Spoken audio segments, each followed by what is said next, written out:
எல்லாருக்கும் வணக்கம். இன்றைக்கி நான் கொண்டு வந்திருக்கிறது ஒரு 25 ஏக்கரில் இருக்கிற ஒரு அருமையான ஒரு விவசாய நிலம். ஸோ பாருங்கள், பஸ்ஸு போயிட்டுருக்கு. ஸோ ரோடு ஃபேஸோடு தான் இந்த இடம் இருக்குங்க.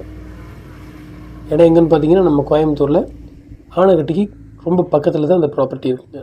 ஸோ காரமடையிலேருந்து ஒரு 20 கிலோமீட்டருங்க. கோயம்புத்தூர் ஏர்போர்ட்லேருந்து ஒரு 50 கிலோமீட்டர், ரயில்வே ஸ்டேஷன்லேருந்து பார்த்திங்கன்னா ஒரு 40 கிலோமீட்டருங்க. ஸோ இடம் எப்படி இருக்குன்னு பாருங்கள். நல்ல ஒரு இயற்கை சுற்றுச்சூழலான ஒரு அருமையான ஒரு இடங்க. சுற்றிலும் நல்ல மலைப்பகுதி. இந்த இடத்து பக்கத்துலேயே வந்து பார்த்திங்கன்னா 2-3 ரெசார்ட்டும் இருக்குங்க. ஸோ இன்னும் ஒரு 100-200 மீட்டருக்கு அந்த பக்கம் வந்து பார்த்திங்கன்னா புதுசாக ஒரு டிடிசிபி சைட் ஒன்று ஓப்பன் பண்ணியிருக்காங்க. ஸோ ரோடு ஃபேஸோட ரொம்ப அருமையான இடம் இதுங்க. நீங்கள் இந்த மாதிரி அக்ரிலேண்ட் வாங்கணும் அப்படின்னு நினச்சாலோ, இல்லை இந்த மாதிரி இடத்துல இன்வெஸ்ட்மெண்ட் பண்ண நினச்சாலும் உங்களுக்கு இந்த இடம் ரொம்ப சூட்டபிளான இடம். ஸோ ஸ்க்ரீனில் தெரியிற நம்பருக்கு நீங்கள் கால் பண்ணுங்கள். உங்களுக்கு இன்னும் நான் அதிகப்படியான டீட்டெயில்ஸ் உங்களுக்கு நான் தரேன். இந்த மாதிரி ப்ராப்பர்ட்டிஸ் நம்ம சேனல் நிறைய அப்லோட் பண்ணிகிட்ருக்கோம். ஸோ சப்ஸ்கிரைப் பண்ணி ஃபாலோ பண்ணிக்கோங்க. உங்களோட நண்பர்களுக்கும் இந்த வீடியோவை ஷேர் பண்ணுங்கள். ரொம்ப நன்றி.